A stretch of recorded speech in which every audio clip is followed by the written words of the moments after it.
Bhagavate Vasudevaya.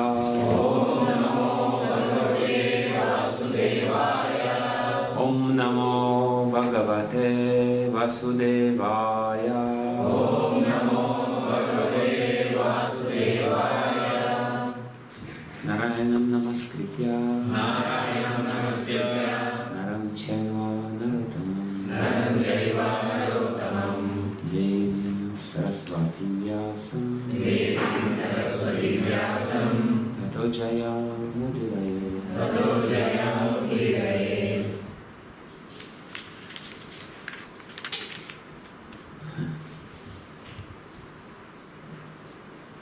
This morning I spoke a little bit about remembering Krishna, what it means to remember about God. And then I spoke again this morning about how to be able to remember about God, we have to surrender ourselves.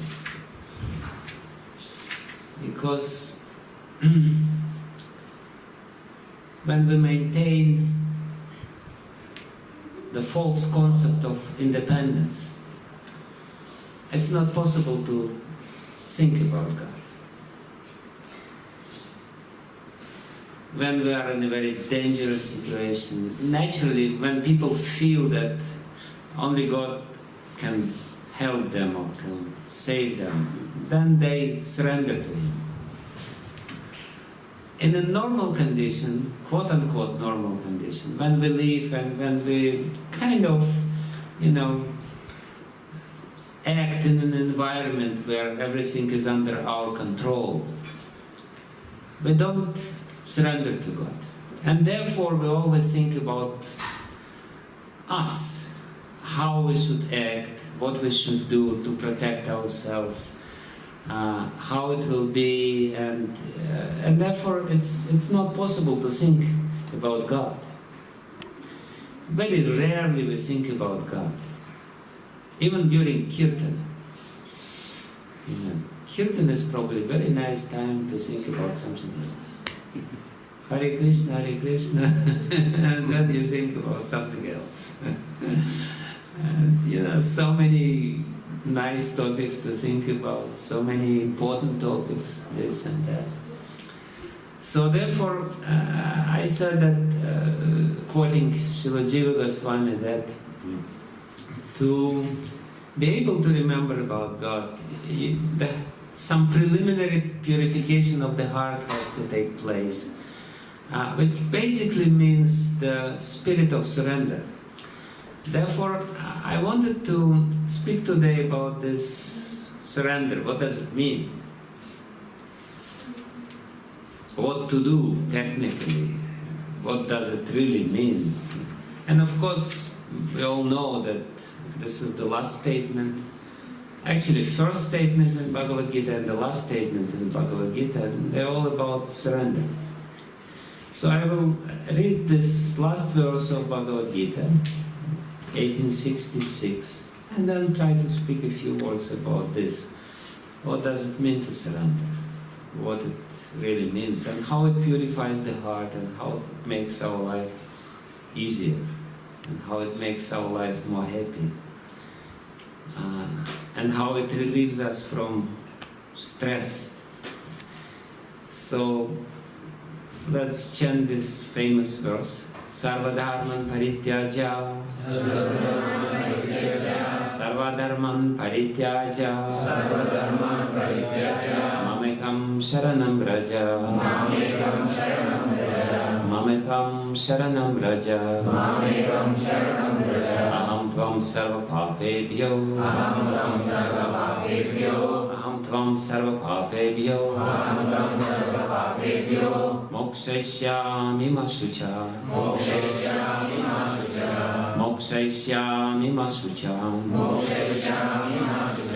Sarvadharman parityaja, Mamekam sharanam raja, Aham tvam sarva papebhyo mokshayishyami ma shuchaha. This chant somebody. Sarvadharman parityajya Mamekam sharanam vraja Aham tvam sarva papebhyo Mokshayishyami ma shuchaha. Sarvadharman, all varieties of religion. Parityajya, abandoning. Mam, unto me. Ekam, only.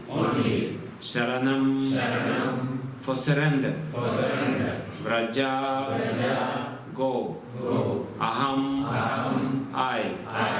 Tvam, you. Sarva, all. Papebhya, from sinful reactions. Mokshayishyami, will deliver. Ma, do not. Suchaha, worry. Translation. Abandon all varieties of religion and just surrender unto me. I shall deliver you from all sinful reactions. Do not fear. Purport. The Lord has described various kinds of knowledge and processes of religion.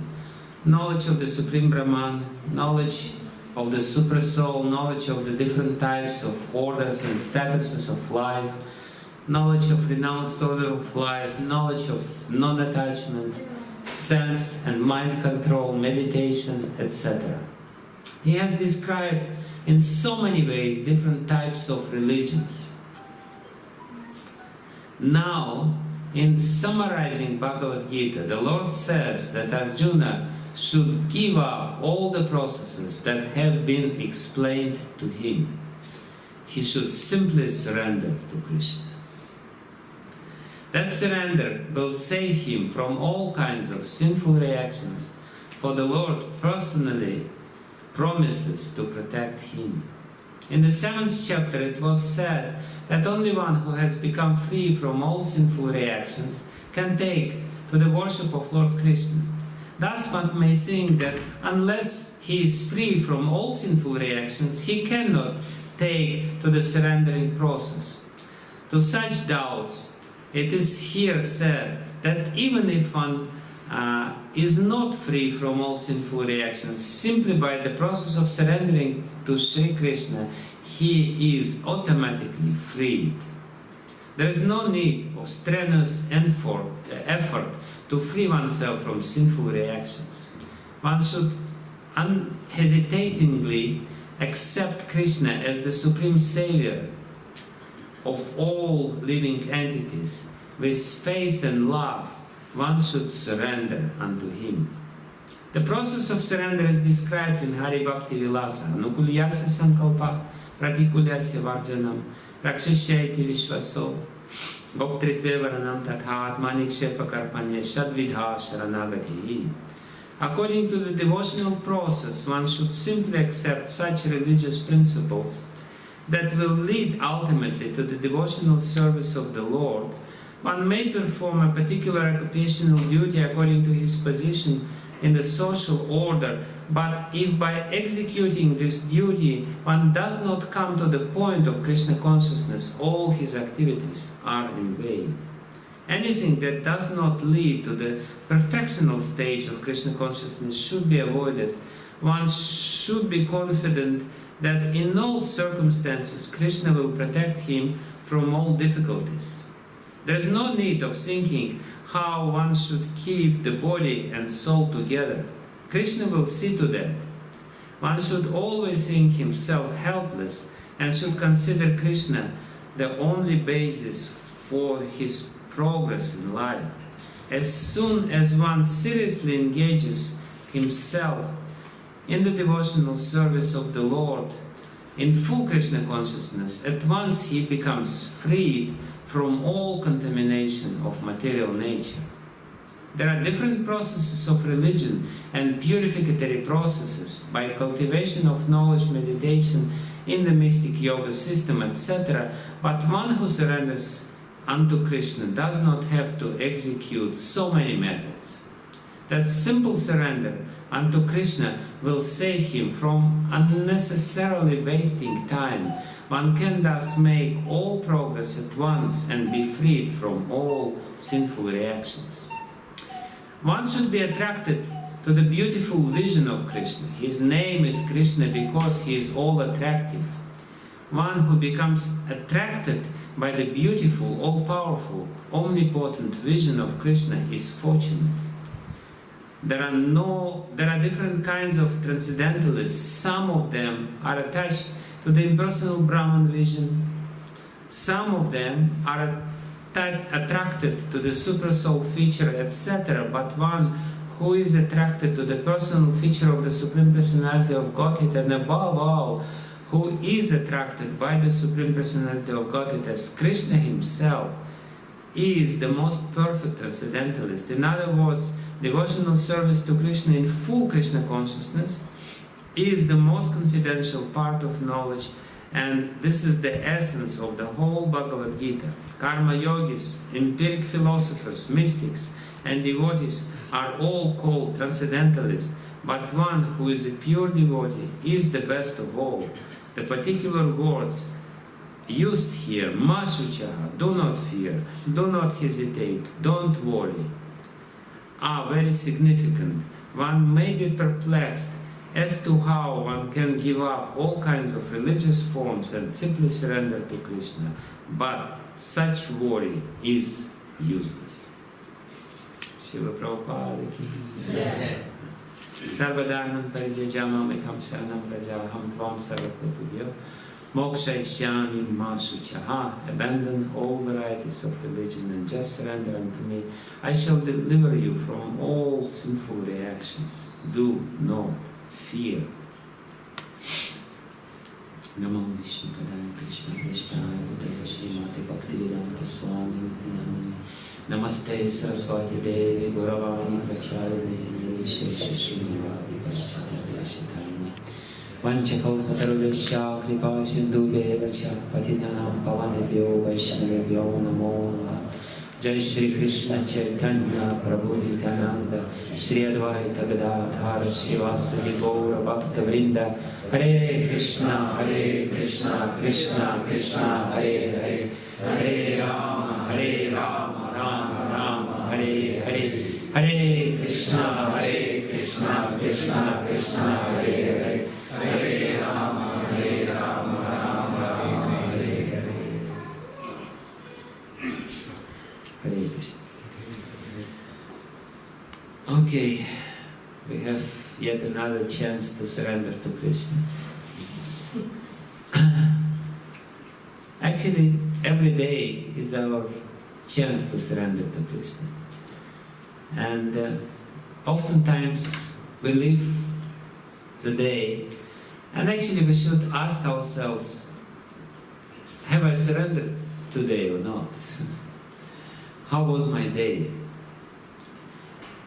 How did I behave? What was my thought process? How did I speak? It's a good exercise because ultimately that's what we are supposed to do.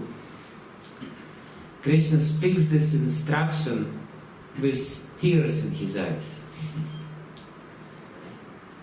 In the verse number 63, coming close to the end of Bhagavad Gita,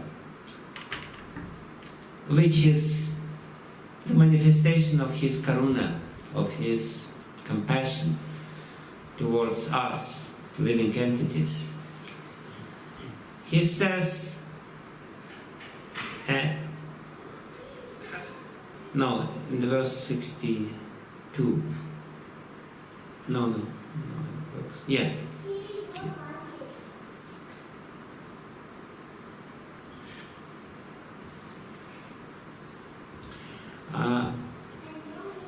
One second. Just one second. Just say something. Yeah.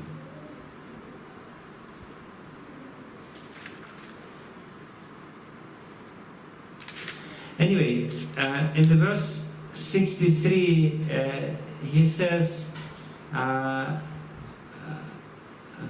Itite jnanam akyatam guhyat guhyataram maya. I have explained to you knowledge, the most confidential knowledge, guhyat guhyataram, the most secret knowledge. I have given you the most important knowledge, whatever is there. Itite jnanam akyatam guhyat guhyataram maya. Vismrishya itat asheshana. Please think about it very thoroughly. Please be very careful. Please don't be light-minded. Please apply your mind to my instructions. Think about it, asheshana, so that there is no doubts remain in your mind. And then yathechasi tathakuru, and then do whatever you like. So Krishna, in this verse, in the verse 63, he basically says, you're free to do whatever you like. There was one little story when Prabhupada was giving lecture in Bhagavad Gita. One Indian man, he raised his hand and he said, Swamiji, you know my favorite verse in Bhagavad Gita. My favorite verse in Bhagavad Gita when Krishna says, you do whatever you like. Krishna doesn't say do whatever you like. Krishna says, please, please think carefully. I gave you very important knowledge. If you understand this knowledge thoroughly, you will for sure act properly. But still you're free. You have the free will. You can do whatever you like. But then, and it's very interesting, Krishna says this, do whatever you like, and then immediately he has a second thought. No, no, no. No, I have to tell what I mean to say. The dynamic here is that Krishna told so many things, and he's quite trust to Arjuna that he will understand if he thinks thoroughly what he meant to say. But then somehow or other he says, just in case you didn't understand the essence, just in case you remain bewildered, just in case you're still confused what to do, whether to sit with the erect back on a deer skin and meditate, or perform your duty according to your varna and ashrama, or do something else. Just in case you don't know, please listen to me. I will repeat the most important thing. And that's his extreme compassion. He says, just in case you don't understand, I will repeat. And he repeats basically two verses, which are the most important verses in the whole of Bhagavad Gita. And if we understand these two verses, we will understand the whole Bhagavad Gita. There is no need to read 700 verses. There is no need to study the whole Bhagavad Gita. Just two verses is enough, according to Krishna himself. And in case somebody will ask you to pass the exam, what Krishna says in the first chapter of Bhagavad Gita, the second chapter, you say, this is all not important. You just tell, Krishna himself says, forget all about this. Just two verses is enough. Manmana bhava mad bhakto mam yaji mam namaskuru. Just remember about me and become my devotee. Do something for me, mam yaji, mam namaskuru. Pay obeisances to me, bow down to me. And if you do this, Mama Vaishasi Satyam Te, for sure you will come to me. For sure. Very simple, just think about me. No need to do anything else. Become my devotee, put some kantimala, bow down to me every now and then. Mama Vaishasi Satyam Te. I tell you the truth, you will come to me, no doubt about it. Pratijani means very boldly, very solemnly, I declare now. Pratijani means solemn declaration. I promise to you, you will come to me. And then he says, he speaks this verse, Sarva Dharman Parityaja Mamekam Sharanam Raja Aham Tvam Sarva Partivyo Moksha Shyami Masruchaha. And by saying this verse, he he remains silent. He has said everything which he wanted to say. And still people don't understand this. I think I told you the story, and even if I did, I can repeat it again. Then once I spoke with Indian ambassador about the meaning of Bhagavad Gita. And the Indian ambassador was very much against Gandhi. He said, Gandhi, he spoiled everything. Gandhi said, he was commending Bhagavad Gita and said that Bhagavad Gita is about non-violence. How you can prove on the basis of Bhagavad Gita that Bhagavad Gita is about non-violence? And I agree with him. Krishna always says, fight, fight, fight, and then Gandhi comes and says, no, don't fight. No need. And he uses Krishna's words for this. And I said to him, what is in your opinion, what is the meaning of Bhagavad Gita? He said, Bhagavad Gita is about fighting for the good cause, for our motherhood. Just fight for this. I said, no, Bhagavad Gita is about abandoning all kinds of, he said, you have the duty to fight, and we have the duty, and we have to do this. I said, no, Krishna says, no, this is not so important. The most important is to surrender to him. He says, where did he say this? I said, in Bhagavad Gita. Where? Sarva dharman parityaja mamekam sharanam praja. You understand? Sarva dharman parityaja mamekam sharanam praja. Very simple. Even if you don't know Sanskrit that much, everyone can understand. He says, I don't believe it. I have to check it. So, what I mean to say is that despite Krishna made it so abundantly clear, still people are confused. And therefore, Prabhupada explains in the beginning of Purport that Krishna has said so many things, but he wants to make clear that the essence of what he says, the essence, his message, his basic message is that take shelter of Krishna. Take shelter of him and he will protect you. And actually, even if we study the whole book, analyze the whole book carefully, we will understand that Bhagavad Gita starts from surrender. Arjuna says, Shishyasteham shadimam tvam prapannam. Prapanna means, I am surrendered to you. I am your disciple. I am the soul surrendered unto you. Because I am confused, I don't know what to do. And actually, this is the situation of every one of us, because this world is so complicated. It's so difficult. This world is very difficult. We always have to do to make some very difficult choices in this world, and therefore Arjuna says, I don't know what to do. I'm completely bewildered in the matter of Dharma. He says, what is this? Karpanya dosha pahada svabhava. I have this weakness of the heart. My heart is not in the right position. And we know sometimes when we have very difficult choice, somehow or other, deep inside we know what we should do, but there is no strength to do it. When there is very difficult ethical choice, it's very difficult to make it. So, therefore, Arjuna says, Karpanya dosha pahata svabhava. I am completely overwhelmed by this weakness of the heart. And dharma samudacheta. I am completely bewildered. I don't know what is my dharma. So, Shishyasteham, please tell me very definitely what I should do. Shishyasteham shadimam tvam prapanam. So that's the beginning of Bhagavad Gita. Only after Arjuna says this very clearly, Krishna starts speaking Bhagavad Gita. Before, Krishna was just, smiling. He said, yeah, nice. But then Arjuna says, please tell me very clearly, I'm surrendered unto you. Then Krishna opens his mouth. He opens his mouth because Arjuna surrenders, and at the end of Bhagavad Gita he says, just surrender unto me. There's nothing else to do.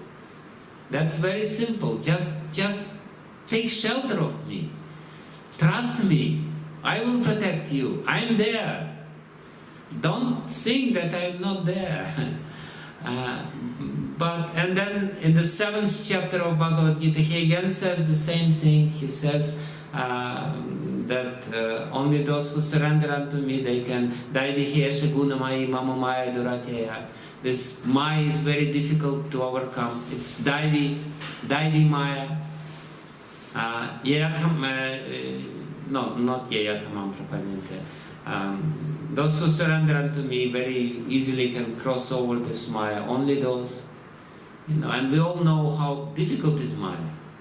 Daivihesha gunamai mama maya durateya. Mameva ye prapadente mayametam tarantite. Only I can save you. And then in the 12th chapter again he says, just surrender unto me, I will very quickly, I will save you from this ocean of birth and death. And still we don't do it. Krishna again and again repeats it. We still don't understand how to do this. We still somehow or other try to keep our false independence. There is a very nice story from the life of Parashara Bhattar. It's the next Acharya after Ramanuja. In Sri Sampradaya, Ramanuja Acharya, he is the son of Kuresh, very great devotee. So he was once traveling in the forest with a little group of his disciples. And in the forest he met a hunter. And then he started talking with the hunter. And hunter said, you know what, very amazing thing happened to me today. I caught a rabbit in a trap. And I wanted to kill the rabbit. And all of a sudden this rabbit started circumambulating around me, and then he put his head on my feet. And my heart melted. And I thought, I have to protect him. I cannot kill this poor creature. When Parashara Bhattar heard this story, tears started flowing from his eyes, and he fainted.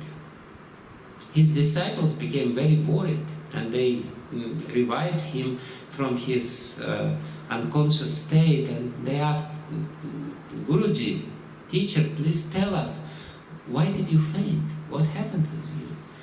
He said, just look at this hunter. This hunter is very cruel. And this hunter never promised that he will protect anyone who surrenders to him. He never promised. And this rabbit is so stupid, he is just a stupid animal. Still, he did the right thing, he surrendered to him, and the hunter protected him. Krishna very openly promised that he will protect anyone who surrendered to him. He said this, and we're supposed to be more intelligent, still we don't want to surrender to him. When I started thinking about it, I just couldn't. I was thinking about the mercy of the Lord and about the stupidity of living entities. That's why I fainted. And that's a fact. Here the Lord says you don't need to do anything. And still we think, no, it cannot be that simple.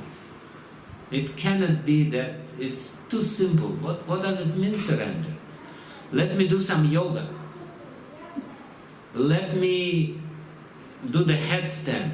Maybe this will help. It's very interesting if you read all these books. I don't want to surrender to Krishna, therefore I read all these books. And you read these yoga books, and they say, from this disease you do this, and from that disease you do this. And if you do headstand, you will become immortal. Just headstand. I don't know for how many years you have to stand on the head to become immortal. I've never seen anyone who has become immortal this way. Still people believe it. And people do. They are ready to stand upside down, and they think that by standing upside down, it will save them. Why do they stand upside down? Because they think it will save them. Everyone is trying to find some shelter. Every one of us is trying to find some shelter. We're trying to find shelter in Oman, thinking that His Majesty can save us from birth and death. He cannot. He cannot save himself. Or sometimes we go to the doctor and we say, please doctor, please save me. And the doctor says, no, I cannot save you. Unfortunately, you will have to die. Oh no, no, no. But Krishna says, not only we will all have to die, but we also committed so many sins, so many sinful activities, knowingly and unknowingly. How much violence we created, how much pain we inflicted to other living entities, how much pain we created in our even family, you know. So much pain is there, so much violence is there. I mean, it may not be gross violence, but still there are some grudges there, so many sinful activities are there. And Krishna says, don't worry about this, Mashucha. That's his last word, Mashucha. Please don't worry, please smile. No need to worry. No need to worry. Hare Krishna, Krishna Krishna, Hare Hare, Hare Rama, Hare Rama, Rama Rama, Hare Hare. But what does it mean in reality? In reality, and we all know that this much theory we know, but what does it mean? It does not mean just external sort of thing. It actually means that it has to go a little deeper within our heart. The mood of surrender should be there. That's what Bhaktivinoda Thakur explains. He says that's a certain emotion which we have to cultivate within our heart. The emotion of surrender. And it starts from Anukulyasya Sankalpak Pratikulyasya Varjanam. It basically means that I should abandon, I should accept everything which is favorable for me being a devotee. It basically means, and I should reject everything which is unfavorable for this. And what does it mean? It does not mean externally that I'm not eating meat. Meat is not favorable for Krishna consciousness. There is no doubt about it. But does it mean that anyone who does not eat meat is surrendered? No. So many people don't eat meat. If you don't eat meat because your family doesn't eat meat, because this is the family tradition, or if you don't eat meat because it's bad for your health, it doesn't mean that you're surrendered. Surrendered means I will not eat meat. Why? Because Krishna doesn't want me to eat meat. And that should be enough reason for us. And that's emotion. And in particular, it basically means that my guru doesn't want me to do this. Because guru becomes the representative of God. Why I don't do this? Because guru says I shouldn't do this, and I don't do it. You know, and I don't have to have too much explanation for this. Why he doesn't want me to do this? He knows better. He knows better. Sometimes I know, I don't know how it is among Indians or here or whatever, but I know among Russians it's a very big thing about eating meat. Okay, no problem. They can give up eating meat, but eating chocolate is very difficult. To give up eating chocolate, because they're so conditioned of eating chocolate, you know. From the very childhood, they used to eat, you know, big bars of chocolate. So, and sometimes devotees, they started arguing, Srila Prabhupada ate chocolate. Or they start saying something, you know, that it's never said explicitly, tea and coffee is there, but not chocolate. You know? But ultimately it's the same. Tea, coffee, chocolate, it's the same sort of substance. And they ask why we cannot eat chocolate, or why we cannot eat tea, drink tea or drink coffee. Simple, because Krishna doesn't want us. Because this influences our mind. And that makes our mind artificial. All these psychoactive substances which are there in chocolate, in tea, in coffee, they all influences our mind. And that's not good. You know, we can give the rationale behind it and the reasons behind it, fine. But ultimately our reason should be, I want to please God. I'm doing it because Krishna will be pleased by me not eating chocolate. This is my sacrifice. This is my last chocolate. I give it to Krishna and I will not bake it myself. So basically that's the mood. It's like this, you know, when we have somebody who is very dear to us, then we want to do something, we don't want to do something which is not pleasing to him, and we want to do something which is pleasing to him. And that means surrender. Surrender means personal relationship. I like to tell one little story which I recently told, but I will tell it again because it's a nice story. This story was told to me by one Ayurvedic doctor in Vrindavan, Viladar Gupta. He was brought up in a very strict environment. His father, Narottam Gupta, very traditional man, and he never allowed little boy Narottam, Liladhar to go to cinema.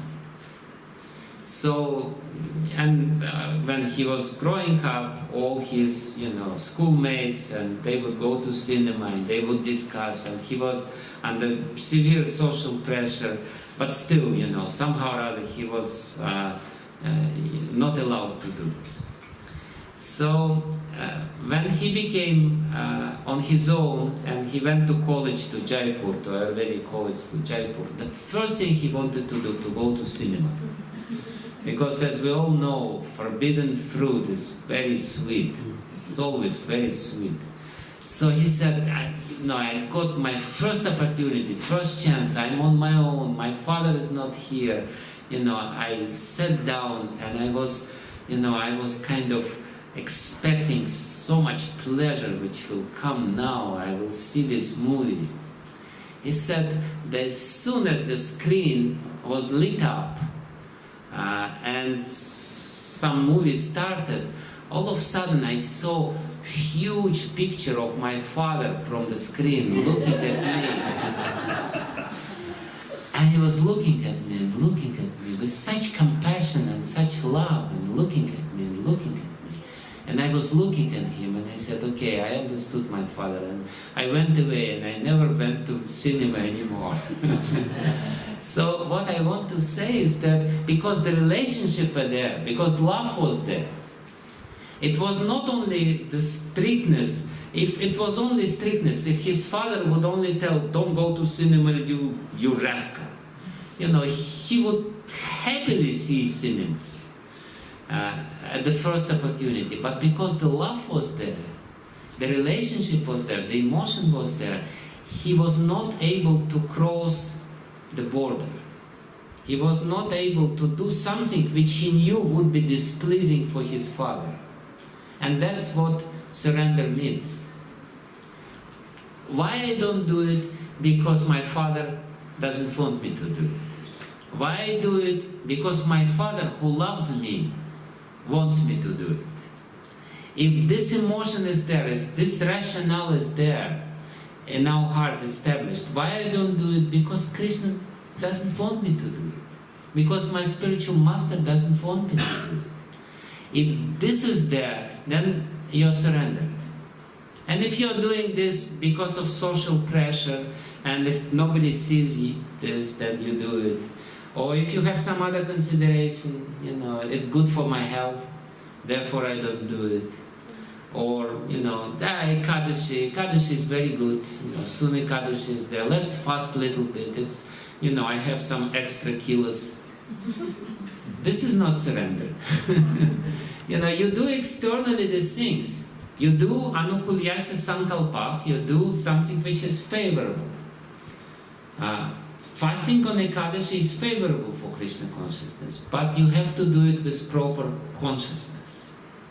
Why I do it? Because Krishna wants me to do it. And because I love Krishna. Even if I don't love him, but I want to love him. And I know he wants something good for me. If this is there, if this thought process is there, then the surrender takes place. And if we look at the world with this thought process, then we can say, I'm surrendering. When Krishna says Sarvadharma Parityaja, he basically means, please do believe that I am here, I'm personal. I'm here for you, and I love you. And please don't do this, and please know that I Rakshishati Vishvaso, I protect you all the time. Goptritve Varanam Tatha, and I maintain you. Like Prabhupada says, you know, who maintains us? Ultimately, Krishna maintains us. Krishna maintains us. We may think, you know, because I'm so clever, I maintain myself. But no, Krishna maintains us. And, if he doesn't want, we may, even though we do everything the same as we did, still he may turn off the supply somehow or other. So what he says, please try to understand this. And how we're understanding this? It's a gradual process. Surrender is a process which takes time. We shouldn't think that all of a sudden I become surrenderer. I was not surrenderer, I was so independent, and then all of a sudden I become surrenderer. No. First, I surrender my mind. It's very clearly said here, Anukulyasi sankalpak pratikulyasi varjana. The mind, it's programmed in a binary system. 0, 1, 0, 1, 0, 1. Yes, no, yes, no, yes, no. Good, bad. Like something, I don't like something. So my mind, there is very strong program in my mind. This is what I like, and this I want, and this is what I don't like, and this I don't want. So the first step in surrender is surrendering mind, which is programmed in a specific way, and surrendering means that I reprogram my mind. Now what I want what I want. I want what I like, and I don't want what I don't like. So if I want to surrender, the first thing which I should do, I want which Krishna likes, and I don't want which Krishna doesn't like.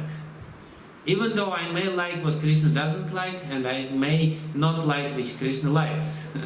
But still, I reprogram my mind.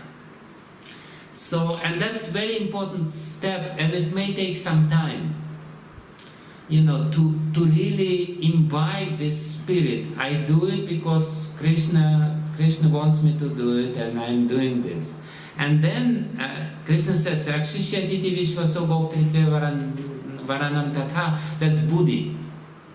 Buddhi, or intelligence, is this faculty of our consciousness which actually helps us to maintain ourselves and to protect ourselves, right?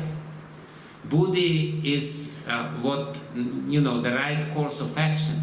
By the buddhi we determine what we should do and what we should not do for our protection.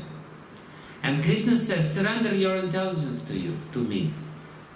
Surrender your intelligence means always understand that I am protecting you. And if something wrong is happening, don't think it's wrong. Just understand I'm behind this. So many times we think that something was wrong, but then when we look back, we understand it was actually really good. If it didn't happen, so many good things wouldn't happen. But we are very quick in judging things. Basically, when Krishna says, surrender to me, it means that try to judge not from your own point of view. Try to judge from the point of view of, from my point of view, from point of view of God. You know what? Basically, it means that whatever is happening is for good. Even if we don't understand how it is good.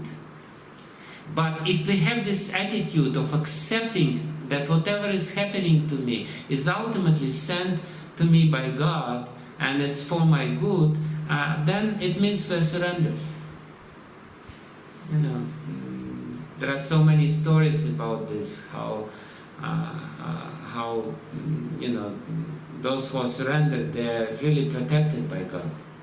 There is a beautiful story about this in Ramayana.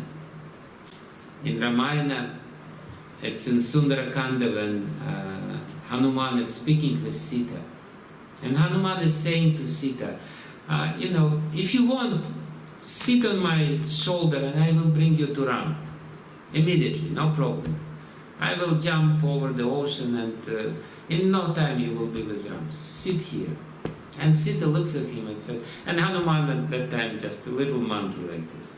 And Sita looks at him and says, I think you overestimate your strength, my dear sir. How I can sit on you? He said, no, you underestimate my strength.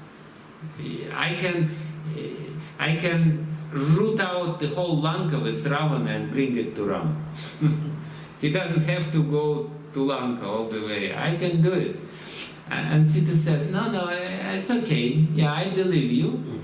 But still, I will not sit on you because only Ram can protect me. Who you think you are? And it's very important thing because this is the consciousness which we should have. Ultimately, Krishna protects me. It's a very unusual consciousness. Very rarely it is in reality that Krishna always protects me. But Sita says, somebody comes to, let's say somebody comes to you and says, I can save you from your problem. And you say, no, only God can save me from my problem. So Sita exactly says this, only Ram can save me. I'm not going to be saved by you, because it will diminish the glory of my Lord. You may save me, but it will not be good neither for me, nor for my Lord, nor for the reputation of my Lord. Let Him come and save me. He's the only one who can save me. And that's actually the condition which Srila Jiva Goswami explains. When you can surrender, when you have this consciousness that Ananya Gatitva, that there is no other shelter. You cannot go to anyone else. There is only one source of protection. If you have this understanding, then it's there. So, and then Hanuman asks Sita, can you tell me this? Can you tell me something, you know, so that I could prove to Ram that I've seen you and I conversed with you? And Sita starts crying, and she said, okay, I will tell you the story which nobody in the whole universe knows. And if you tell this story to Lord Ram, he will definitely believe you that you've seen me. So once we were in Chitrakoot, and in Chitrakoot Ram took bath and he was wet, and he was in my lap, and one notorious crow started pecking my feet. And you know, I was trying to drive away this crow, but the crow was really insistent. And to make this long story short, you know, the Sita, she was tired and she slept, and Ram slept. They together slept during the day, and at that moment this crow, which happened to be an Asura, son of Indra, Kakasura, this crow flew to her breast and started pecking her breast. And the blood starts flowing from her breast. And drops of Sita's blood touched Ram's body, and Ram woke up. And Sita definitely woke up. And Ram all of a sudden saw Sita with blood in her breast. And he asked her, who did this? And she didn't say anything. But then Ram saw this crow, which is there with the blood on his beak and his legs. So and Ram became furious. He took a blade of grass and he chanted mantra, Brahmastra mantra. And he threw this blade of grass, and this blade of grass started chasing Kakasura. And Kakasura flew, and because he was powerful Asura, and because he was son of Indra, he started flying all over the universe. And he was trying to find shelter from different demigods, asking them to protect. But no matter what he tried, this blade of grass was chasing him, and he was really, frantic, and it was always behind him, and it was burning. This Brahmastra was chasing him. But then it is said, it's very interesting what happened then. It's little details which is not there in Ramayana, but Acharyas, they explain. Then Kakasura noticed. Then when he goes away from Ram, further away, then the heat behind him becomes more fierce and more severe. And then somehow or other he comes closer to Ram. Then this Brahmastra becomes a little more pacified. And he understood that something, he really realized that something is going on.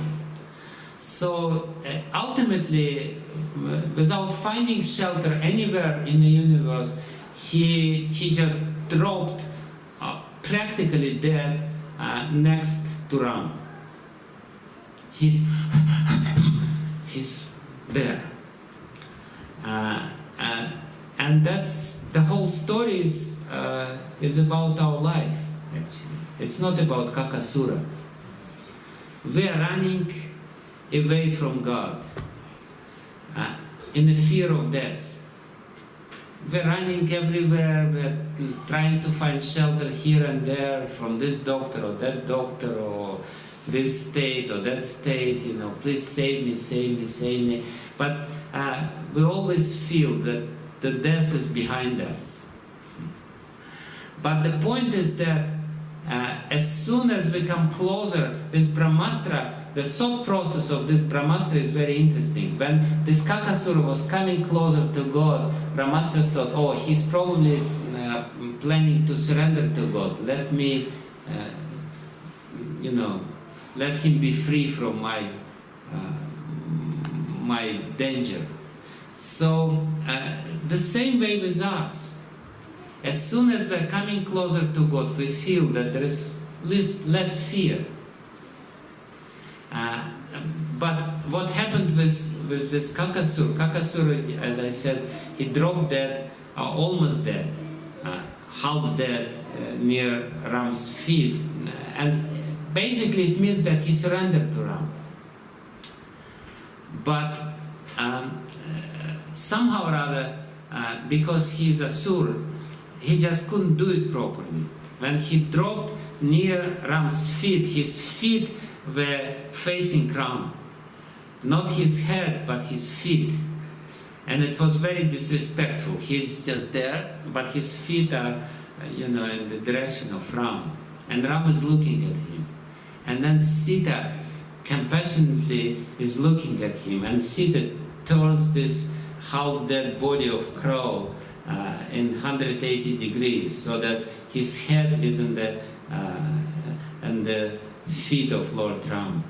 And then she looks at Lord Ram and said, see, he surrendered to you, now you save him. You promised this. Lord Ram also promised this. He said, Tavasmiti sayachate, he said, Abhayam sarvada tasmai, dadame etat vratam mama.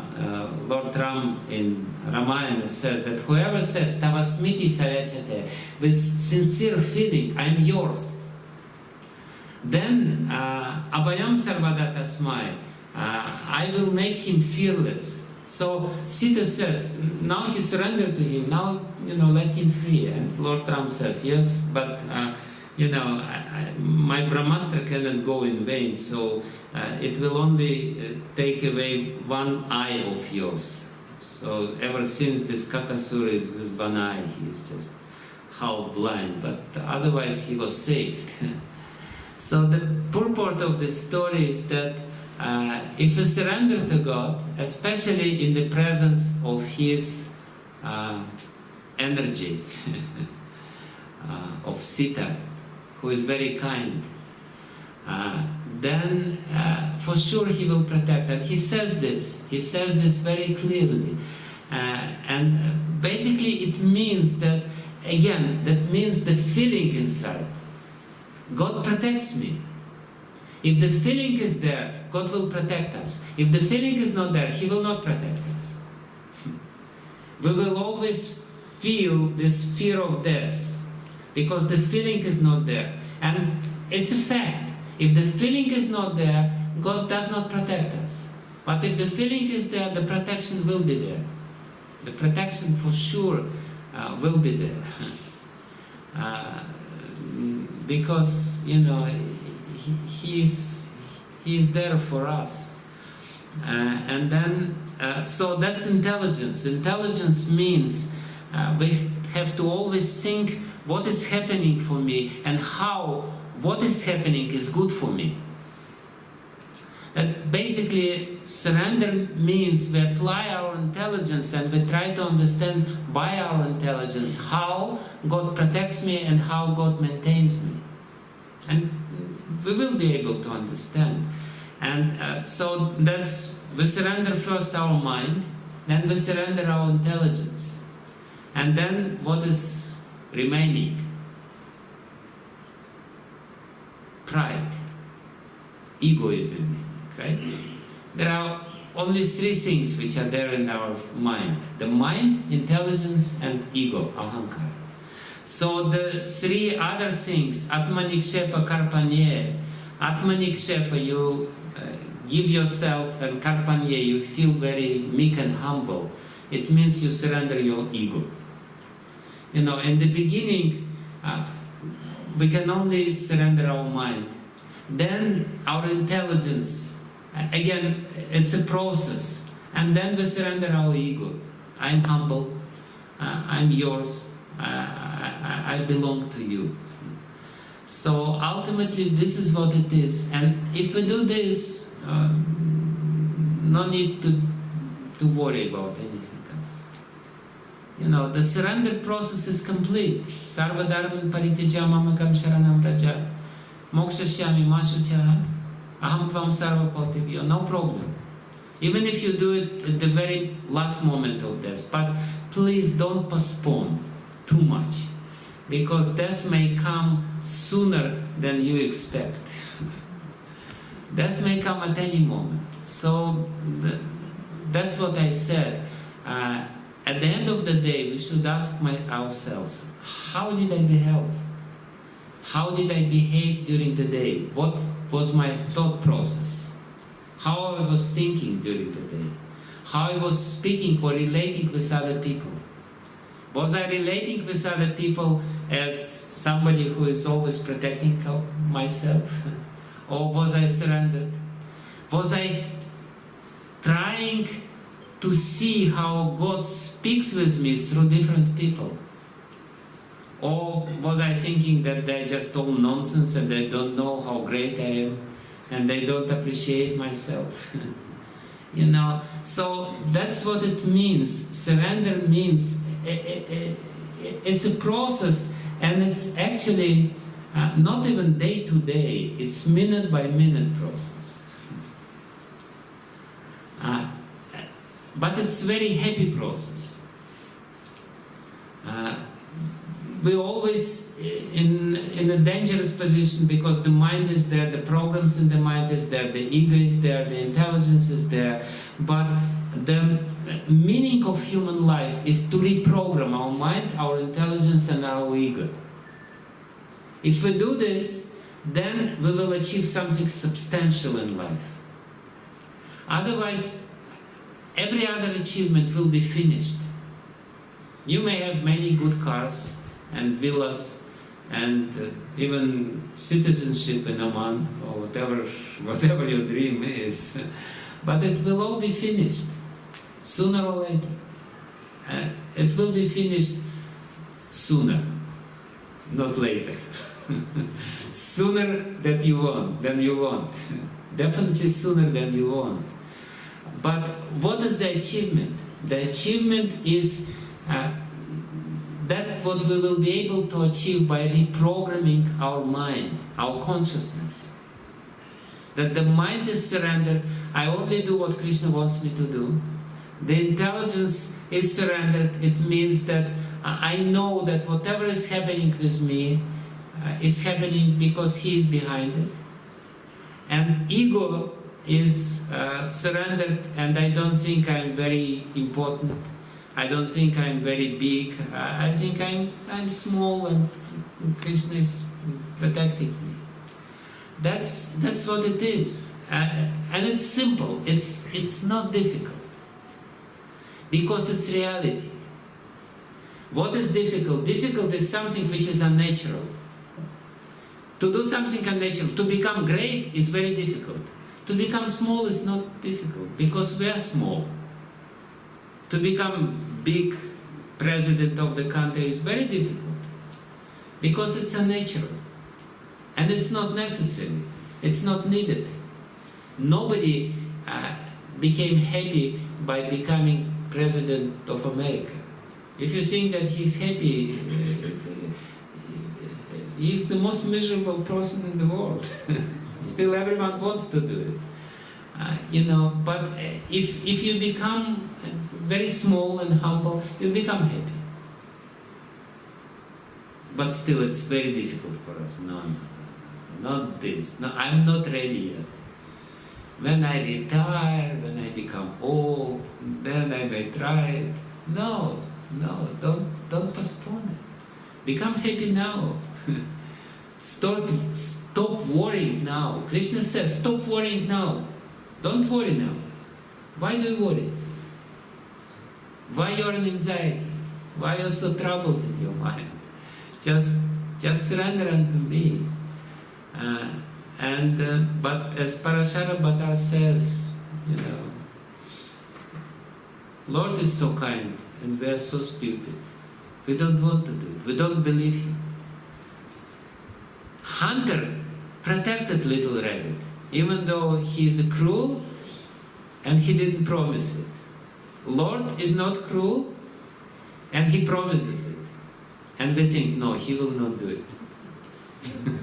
If we surrender to him. It means that we are more stupid than the rabbit. That's the only conclusion. That's the only logical conclusion which can be done. Lord promises it. He's kind, by definition. And we still don't want to do it. So that's what it is. It basically means every day we have to measure whether I created this sort of emotion in my heart, this sort of consciousness. That yes, I'm protected by the Lord is taking care of me. There is no need to be too much concerned about this. And when we chant Hare Krishna mantra in this spirit, then only Krishna will hear us. And if we chant Hare Krishna mantra with any other spirit, Krishna will not hear us. In fact, even we ourselves will not hear us. We chant Hare Krishna and we will hear something else. We will hear all kinds of thoughts which are there in the mind. Does it happen sometimes with you? Hare Krishna, Hare Krishna. All the time. All the time. But Bhaktivinoda Thakur very clearly in this Sharanagati, in the first song of Sharanagati, he says, Nanda Kumar will only hear the prayer which is full of this Sharanagati, which is full of surrender. If surrender is there, Krishna will hear it. Hare Krishna, Krishna Krishna, Hare Hare, Hare Ram, Ram Ram. Immediately he will hear. And you will not be able to cheat him. If the surrender is there, he will hear. If the surrender is not there, he will not hear. He's busy. He has so many other things to do. But if we need him and we sincerely invest this emotion in our prayers, he will come. He will be there for us. He is ready to do it. So the onus is on us. The problem is with us. The problem is not with the Lord. So, and that's what we're supposed to do every day of our life. Do I surrender now? Do I hear what Krishna wants me to say? Do I try to think and speak the way he wants me to speak and think? Does he like the way I think about others? Does he like the way I speak about others? Or perhaps he doesn't like because I'm not very polite in my speech or in my thoughts. Anyway, this is few things which I wanted to say. It's already late. Thank you very much. Hey. Goodness. Question? Or it's too late? That's a nice class, Maharaj. Teaching. Yes, before I used to think, okay, going to USA, getting passport, that's ultimate. Not so. You know, the simplest things of life are the most difficult to understand. Yes. Yes.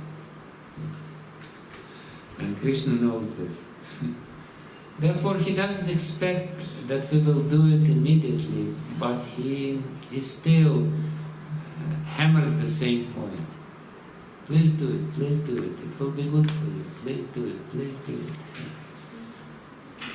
Yeah. The most simple things are most difficult. Alright. It happens in spiritual life. Confirm. Everyone fine?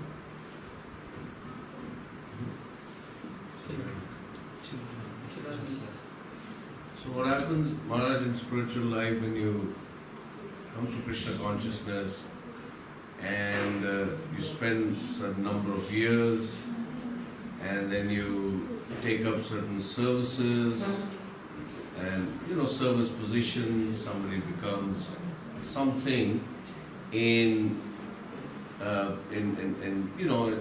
as part of an institution and an organization.